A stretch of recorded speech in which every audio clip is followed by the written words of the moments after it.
Assalamualaikum anak-anak. Video kali ini sangat berbeda dari video sebelumnya ya. Video kali ini saya tidak akan memaparkan materi, tapi kalian langsung diminta menjawab latihan atau tugas-tugas yang ada di buku paket Kemendikbud. Nah, ini kalian bisa buka halaman 77. Ada 10 latihan kata atau kalimat ekspresif. Nanti saya akan beri contoh 1-4 untuk menjawab latihan kata tersebut. Nanti selanjutnya silakan kalian isi sendiri ya. Kemudian setelah itu saya akan membacakan teks cerpen dan ada tugas setelah itunya ya. Perhatikan dan simak baik-baik. Menulis cerpen atau karya fiksi memerlukan keterampilan memilih kata yang bermakna kuat, lebih ekspresif secara emosi. Berikut merupakan latihan memilih kata ekspresif. Nomor 1. Wajahnya kurus, keras, dan beku seperti dinding batu. Ia berkata, "Aku ikut." Makna yang emotif yang terkandung dalam kalimat ini adalah maknanya, ia sekeras apapun harus tetap ikut, atau mau bagaimanapun dia harus tetap ikut.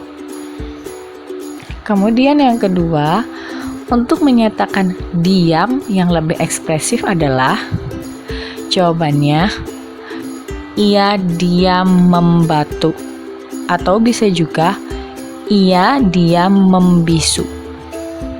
Kemudian nomor 3, mulutnya tiba-tiba terasa terkunci. Maksud kalimat tersebut adalah jawabannya, ia tiba-tiba tidak bisa bicara sama sekali. Kemudian yang keempat, ada seorang baru saja kehilangan mata pencaharian. Ia tidak mampu berbuat apa-apa. Beban dan kesusahan terbayang di depan mata.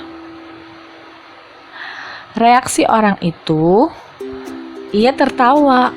Tawa yang membungkus tangis.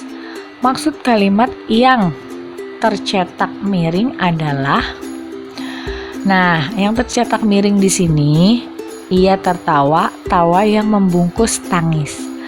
Maksudnya, ia menertawai kesedihannya sendiri. Jadi saking ia merasa sedih, ia sampai benar-benar sudah tidak tahu apa yang ingin dia lakukan, sehingga ia menertawai kesedihannya sendiri. Nah, itu contoh jawaban-jawaban dari latihan kata kalimat ekspresif ya. Nah, untuk nomor 5, 6, 7, 8, 9, 10 silakan kalian jawab sendiri di buku catatan kalian. Kemudian lanjut membaca Anak Rajin dan Pohon Pengetahuan oleh Glory Gracia Christabel. Pada suatu waktu, hiduplah seorang anak yang rajin belajar. Mogu namanya. Usianya 7 tahun.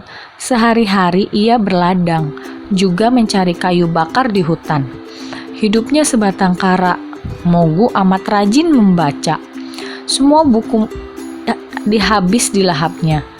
Ia rindu akan pengetahuan. Suatu hari ia tersesat di hutan. Hari sudah gelap. Akhirnya Mogu memutuskan untuk bermalam di hutan. Ia bersandar di pohon dan jatuh tertidur. Dalam tidurnya, samar-samar Mogu mendengar suara memanggilnya. Mula-mula ia berpikir itu hanya mimpi. Namun, di saat ia terbangun, suara itu masih memanggilnya. "Anak muda, bangunlah. Siapakah engkau?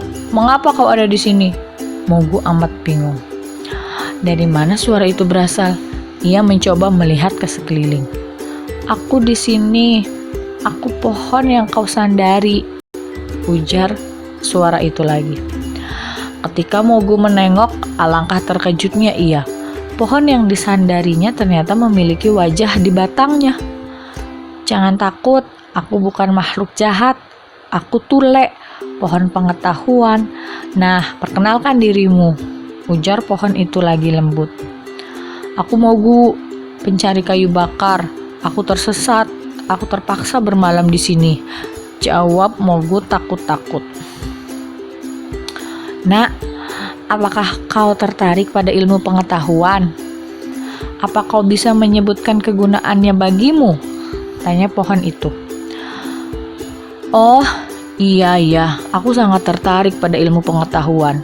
Aku menjadi tahu banyak hal. Aku tak mudah dibodohi dan pengetahuanku kelak akan sangat berguna bagi siapa saja. Sayangnya, sumber pengetahuan di desaku amat sedikit. Sedangkan kalau harus ke kota akan membutuhkan biaya yang besar. Aku ingin sekali menambah ilmuku, tapi tak tahu bagaimana caranya. Dengarlah, Nak. Aku adalah pohon pengetahuan. Banyak sekali ya orang mencariku, tetapi tak berhasil menemukan. Hanya orang yang berjiwa bersih dan betul-betul haus akan pengetahuan yang dapat menemukanku. Kau telah lolos dari persyaratan itu. Aku akan mengajarimu berbagai pengetahuan. Bersediakah kau? Tanya si pohon lagi. Mendengar hal itu, Mogu sangat girang. Sejak hari itu, Mogu belajar pada pohon pengetahuan. Hari-hari berlalu dengan cepat. Mogu tumbuh menjadi pemuda yang tampan. Pengetahuannya amat luas. Suatu hari, pohon itu berkata, Mogu, kini pergilah mengembara. Carilah pengalaman yang banyak. Gunakanlah pengetahuan yang kau miliki untuk membantumu. Jika ada kesulitan, kau boleh datang padaku. Mogu pun mengembara ke desa-desa. Ia memakai pengetahuannya untuk membantu orang, memperbaiki irigasi, mengajar anak-anak membaca dan menulis.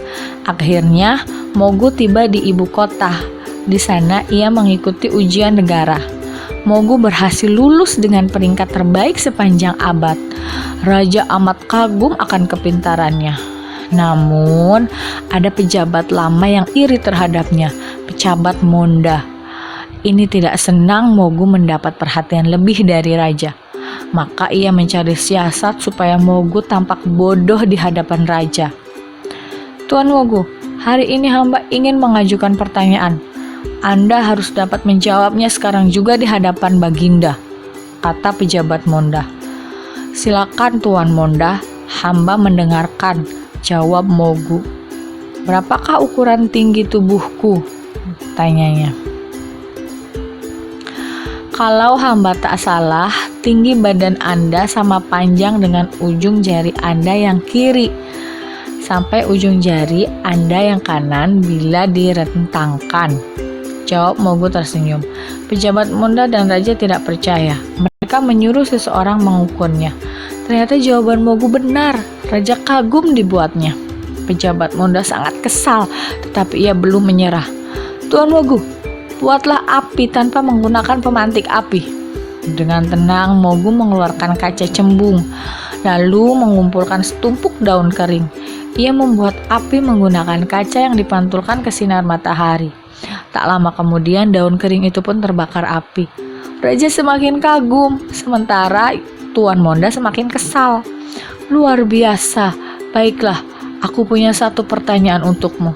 Aku pernah mendengar tentang pohon pengetahuan. Jika pengetahuanmu luas, kau pasti tahu di mana letak pohon itu. Bawalah aku ke sana, ujar raja. Mogu ragu. Setelah berpikir sejenak, hamba tahu Baginda, tapi tidak boleh sembarang orang boleh menemuinya. Sebenarnya, pohon itu adalah guru hamba. Hamba bersedia mengantarkan Baginda, tapi kita pergi berdua saja dengan berpakaian rakyat biasa. Setelah bertemu dengannya, berjanjilah Baginda takkan memberitahukannya pada siapapun, ujar Mogu serius. Raja menyanggupi. Setelah menempuh perjalanan jauh, sampailah mereka di ujung tujuan. Salam Baginda, ada keperluan apa hingga Baginda datang menemui hamba, sapa pohon dengan tenang. Aku ingin menjadi muridmu juga. Aku ingin menjadi raja yang paling bijaksana, kata raja kepada pohon pengetahuan. Anda sudah cukup bijaksana. Dengarkanlah suara hati rakyat. Pahamilah perasaan mereka. Lakukanlah yang terbaik untuk rakyat Anda. Janganlah mudah berprasangka. Selebihnya, muridku akan membantumu. Waktuku sudah hampir habis, sayang sekali pertemuan kita begitu singkat, ujar pohon pengetahuan seolah tahu ajalnya sudah dekat. Nah, setelah kalian membaca teks cerpen ini, silakan kalian menjawab tugas berikut. Tugasnya adalah 1. Berdasarkan judul cerpen, dapatkah kamu menduga apa isi cerpen? Kemudian yang kedua, apakah pohon pengetahuan itu? Yang ketiga, apa hubungan antara anak rajin dan pohon pengetahuan? Yang keempat, bagaimana kira-kira pengarang mengakhiri cerita? Nah, dari keseluruhannya ada 10 tugas yang harus kalian kerjakan. 6 tugas latihan kata emotif 1, 2, 3, 4, 5, 6, kemudian 4 tugas dari pohon pengetahuan. Sisanya ada 10 tugas ya. Selamat mengerjakan.